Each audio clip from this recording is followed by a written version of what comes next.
Sometimes I really miss Ashley. She was my first and only true love. We had been friends since we were children. I remember the first time I ever saw her. It was like the whole world stopped spinning for a while. She was riding by on her bike. My family had just moved into a new neighborhood. She had a pink Schwinn bike with tassels on the handlebars and white wheels. Her long blonde hair blowing in the wind on that cool summer day.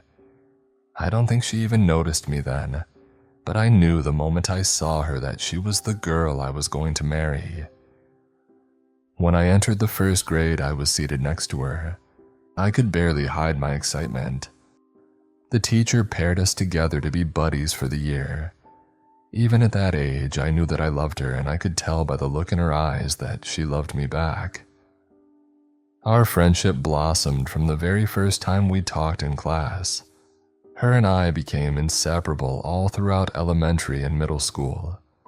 She was even my first kiss. It was on a dare, but I still like to think it was fate. High school, we grew apart, but deep down we knew that we would eventually end up together. During high school, we both ended up dating different people. I started dating a girl named Sarah, who was a sweet little brunette with blue eyes, and she dated a huge guy named Josh, who was a lineman on the football team. One night, we both ended up at a party. Although we were with our significant others, I really didn't like Josh. He was a tool, and Ashley deserved better. I would never cheat on Sarah though, not even with Ashley. Me and Sarah both knew that it wasn't going to last though, or at least I did.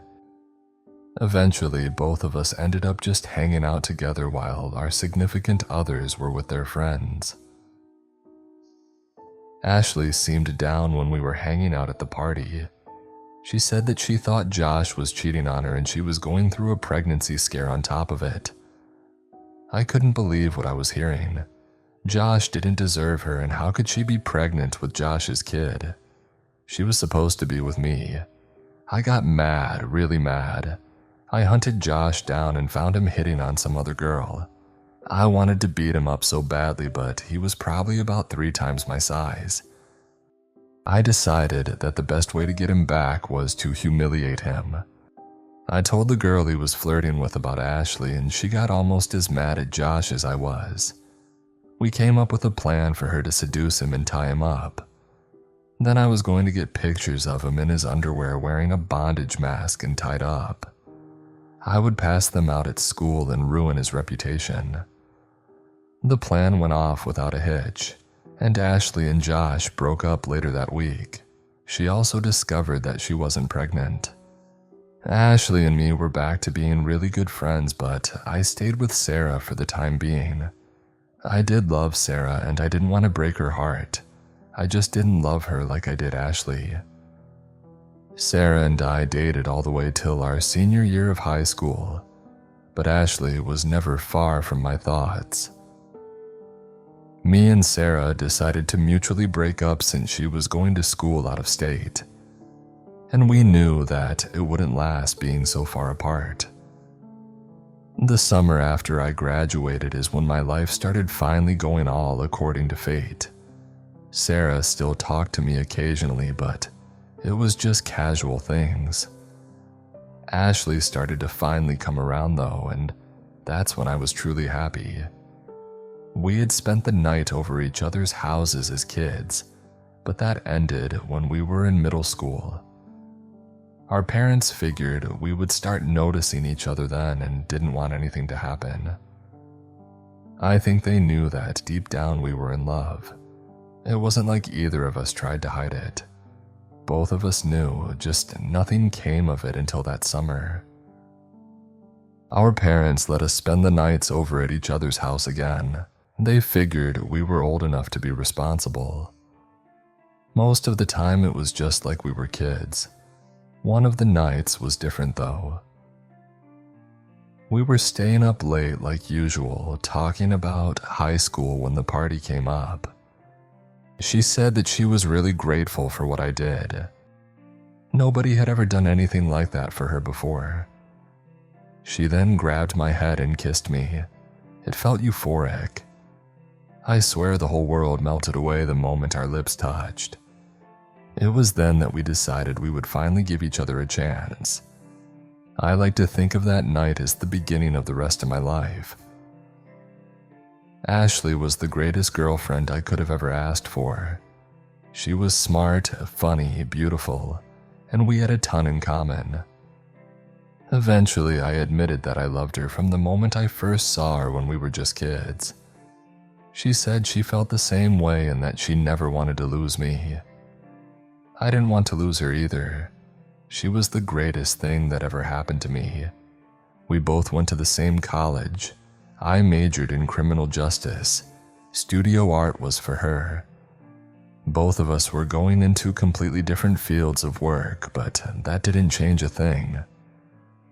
Now that I was finally with her, nothing was going to change how I felt about her. Not even the world's end. While we did have struggles throughout college, and there were moments when I thought things were going to end, I knew that fate would keep us together. Even with all of our fights, jealousy, suspicions, and everything else, we managed to make it through college together. We moved in together right after graduation. Once we got out into the real world, our relationship just got stronger. We no longer worried about who was at what parties or who was sleeping in each other's beds. It was just me and her in the real world. We lived together in a small one-bedroom apartment for about a year before I finally decided to propose. So on our 5-year anniversary, I took her back to our hometown. I drove her to our old elementary school playground. Walking around it, I asked her if she still remembered all the time we spent together there, and she said she did. Then I got down on one knee and asked her to marry me. She excitedly said yes with tears streaming down her face.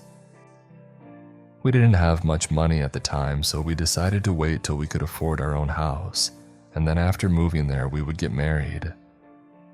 It happened a lot faster than I could have ever imagined. I ended up getting a very well-paying job as a private investigator, and she became a well-known artist in the area.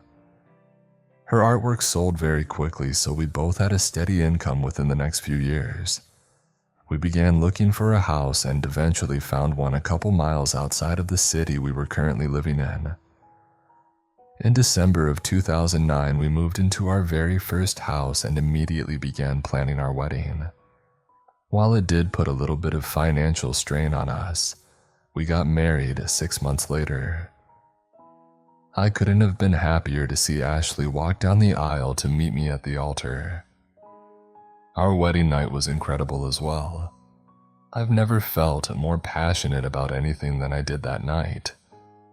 I thought that the happiness would last forever, but it didn't. About 6 months after our wedding, Ashley got very sick. It started out with just a simple cough, but after a while it got worse. I took her to the doctors after a few weeks since she still wasn't getting better.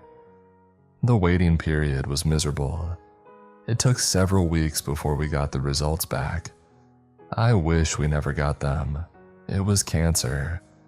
I couldn't believe it. This wasn't supposed to happen. Me and her were supposed to grow old together and watch our grandkids play in the front lawn together. We didn't even have kids yet. She was a wreck and getting sicker every day. She could barely even leave the bed after a while. I felt terrible. I wanted to do whatever I could to help her feel better. All I wanted was to take away her pain. She shouldn't have had to deal with that. She was the most perfect being ever. I loved her so much. And then one day she was gone just like that. She was no longer suffering, but I was now. I missed the days that we spent together. I missed the dinners we would have. I missed the way she smelled and how she acted when she was pretending to be mad at me. I miss hearing her voice every morning. I guess it's reassuring knowing that whenever I get truly lonely, all I have to do is pull up the floorboards and I can see her smiling face.